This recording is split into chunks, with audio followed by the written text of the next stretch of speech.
talk to you for a second, not necessarily about some tips and techniques about children's ministries. I actually want to take a moment to talk to you. Isaiah 43, we hear the words, "I've called you by my name, and you are mine." I was on sabbatical, and it was glorious, or at least it should have been glorious. At our church, they let us have a sabbatical after 7 years of ministry, just to get a chance to reflect and reorganize ourselves and rekindle that relationship with Jesus, because we all know that ministry can be pretty intense. And so our pastor's seen it in his foresight to give us a sabbatical every 7 years. And it should have been amazing. And it was for the most part, except that 2 weeks into my sabbatical, something really odd happened. It hit me from left field. I wasn't ready for it. I wasn't prepared at all, as a matter of fact. I was dealing with feelings, thoughts, emotions that I didn't think were inside of me. To be honest with you, I was feeling a little bit depressed. Now, not clinically depressed, but I was feeling glum and like I didn't have a whole lot of worth. And I didn't know how to deal with it, and I thought maybe it's that after 7 years of ministry, I finally decompressed, and I'm dealing with some issues that I've just kept compartmentalized. I haven't dealt with. And so maybe that's what's happening. And I really took some time to evaluate. No, that wasn't it. So why was I feeling so low? And then I remembered a conversation that I had with a gentleman. Now, he had lost his job. He had worked hard all his life. He was close to retirement, but not close enough to actually retire. And then he was offered an early retirement. And he was going through some really major stuff. And he's thinking, he's sharing with me, and he's telling me that he's too young to retire, but he was also finding out that he was too old to rehire. And he was having a lot of problems with self-worth.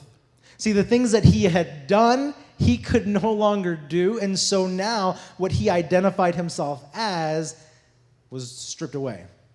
He didn't have his identity anymore. When I was thinking about that, I realized 2 weeks into my sabbatical, I wasn't doing what I identified myself as. Now you're thinking, sabbatical, this is vacation time. You should be fine, right? And I should have been. But you know what we all do, right? You go on vacation and you still check in. You pop out that email, you send that text, you make a quick phone call. You're never really quite gone. Well, sabbatical is the kind of thing where you have to be gone because you have to separate yourself completely and realign. And I wasn't even going to church at my church because, as we all know, if you go on vacation, you can't go back to church during your vacation because you're no longer on vacation. The second you step in, it's, "Oh, pastor." And so I was completely stepped away from my church for a while. And after 2 weeks of being gone, I realized everything that I identified myself as, I was no longer doing. And so I was feeling this sense of emptiness, this sense of lack of worth, this devoid part of my life. And I started to think, this isn't really what I want. I don't want to feel this way. I don't want to be a children's pastor. I've titled this time, "Stop Being a Children's Pastor." What's interesting is that I didn't originally want to be a children's pastor. I got saved at 19. I was a thug wannabe from Albuquerque, New Mexico, moved up to Kalamazoo, Michigan. Where is that? Well, it's the place where I got radically saved, transformed at 19. I got on fire for Jesus, and then I got started mentored by an amazing children's pastor, and she invested into my life. I learned children's ministries. I learned that I had a calling into children's ministries, but I told her over and over again, I don't want to be a children's pastor. And one of the reasons was, even early on, I got saved at 19, and I got excited. I knew I could do all things through Christ who gives me strength. I am more than a conqueror. God knows the plans he has for me, and they're plans to prosper me, not to harm me, to give me a hope and a future. And then I'd meet other children's pastors. And while these beautiful people were confident about their role in children's ministries, while they were passionate about what they were doing, outside of their circle of influence, you saw them step back into themselves. When it came to trying to influence the direction of their church and being the support to their pastors, they'd step back and say, well, it's not really my area. I just work with the kids. I didn't see them standing up boldly and confidently saying, I'm a partner. Their identity was completely surrounded by the fact that they work with kids, as if that wasn't enough. And so Early on, I thought to myself, I don't want to be a children's pastor. But something started to change in me. Obviously, I became a children's pastor because I'm standing here today. So something had to change inside of me. But the person that I was, the confident person that I wanted to be, couldn't be wrapped up into my identity. I want to share with you today that you work with children, but you're not a children's pastor. What I learned during my sabbatical was that I am a child of Christ. I am a child of the King. All creativity, all life, all energy, exuberance that comes out of me comes from the fact that I serve the King of Kings and the Lord of Lords. And then I have the privilege and the honor to minister to the next generation. But I'm not identified as a children's pastor. I'm identified as a child of the King. There you go. We struggle with that so often because everyone has a time in their life when they identify themselves by what they do. And if their performance excels, then we feel really good about ourselves. And then if performance seems to dwindle, we feel really bad about ourselves.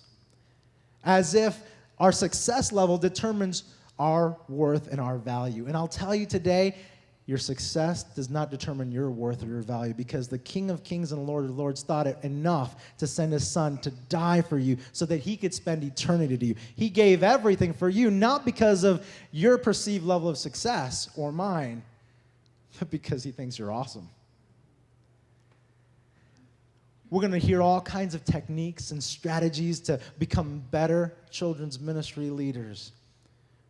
But the end results will not determine our value and our worth. To be honest with you, this is a room full of outstanding people. You know, the truth is that senior pastors have stole our stuff for a long time. Hey, think about it. Object lessons. I saw a senior pastor put a Ferrari on stage and talk about relationships. Object lesson. Guess who did it first? We did. Multimedia. You know, here's the truth. Whatever you think of it, flannel boards was the beginning of multimedia. Even back then, we understood that to visually show something while we are presenting something emphasizes the lesson and ingrains it past the head and into the heart and sinks in so much deeper. Multimedia is all over the place now. It used to be a sin to show videos in service. Now it's all over the place. We did it first. Skits, dramas. We know interactive communication works. And guess what? We did it first. It's not to say that we're better, but it's to say that you are pretty talented. You know why? Because your identity is matched with the King, and he is full of creativity. The problem is sometimes when we see ourselves as less than we actually are because of our levels of perceived success around us, what starts to creep into our hearts is doubt. And when doubt starts to creep in, we start thinking of other avenues that maybe we should steer our lives into. We start thinking about other options for our life. Well, I'm not doing so well here, so maybe it's time for me to move on to something else. Or the things that I feel like God's gifting me in don't seem to match the children's ministry title, so maybe I should think about doing something different. And I don't know about you, but there's been times that I've had people come and say, "You're doing such a great job. So when are you going to become a real pastor?" Yeah. As if to say that what I'm doing isn't highly valuable. You get it from the outside, and sometimes you get it from the inside. When you don't feel like you're doing as good as you should, and you start thinking, well, maybe it's my time to change roles. Well, maybe God's doing something radical in you and shifting you to a whole nother level and getting ready to change. He's not changing your identity, but he is magnifying it by giving you new talents, new abilities, new avenues of exploring a world of children's ministry you'd never thought about, but we tend to steer ourselves in a direction that runs away from what we feel like we're not succeeding at. We are children's ministry leaders. We have the privilege of reaching a generation. And here's the thing. When we identify ourselves as children of Christ who get to minister to children, we realize that we have been privileged with one of the biggest mission fields in the entire world. And so then we can move forward knowing that we have been called by Christ to roar like a lion, charge like a bull, and take this generation for Jesus because it is the biggest one in the world. Not only is it the biggest one, Barna Research tells us we have one of the most effective, statistically speaking, one of the most effective ministries in the entire church.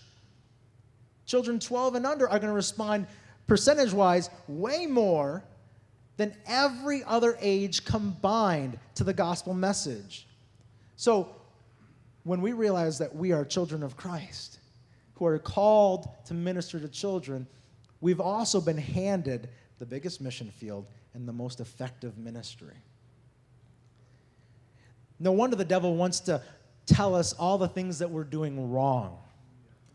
No wonder the devil wants to remind us of all the things that didn't work the way we had thought they would work. So we must be in the wrong place, doing the wrong thing at the wrong time. Because if he can get us out of line with who we actually are in Christ, if he can get us out of line with knowing that we are children of Christ that minister to the next generation, then he can pull another effective partner of the church.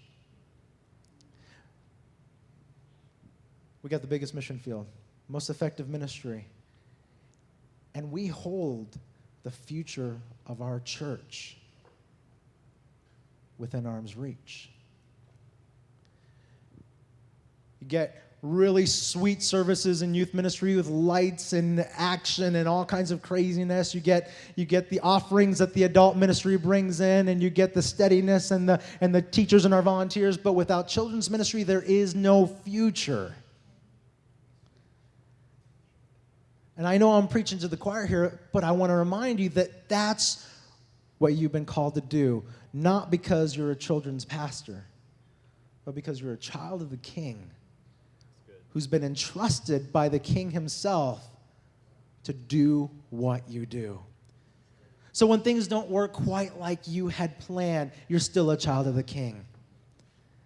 When plans blow up in your face, you're still a child of the King. When things work the way you had thought they would, which never happens for me, but maybe for you, I'm still a child of the King because whether through success or failure, I'm still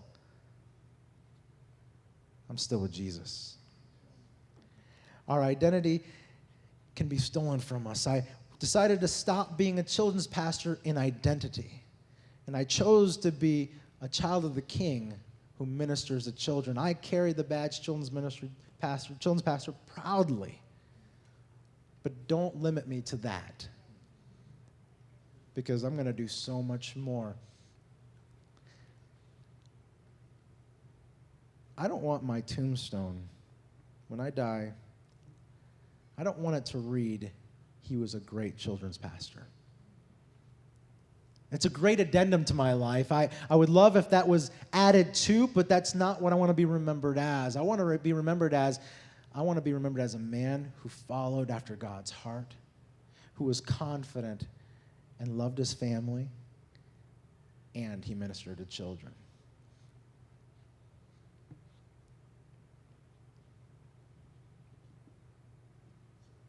Which movie are you going to watch? That's how I'm going to close my session out.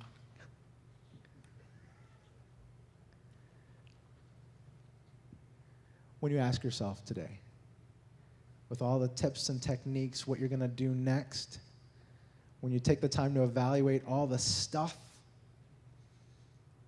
take the time to realize through it all that whether it fails or succeeds, God still called you.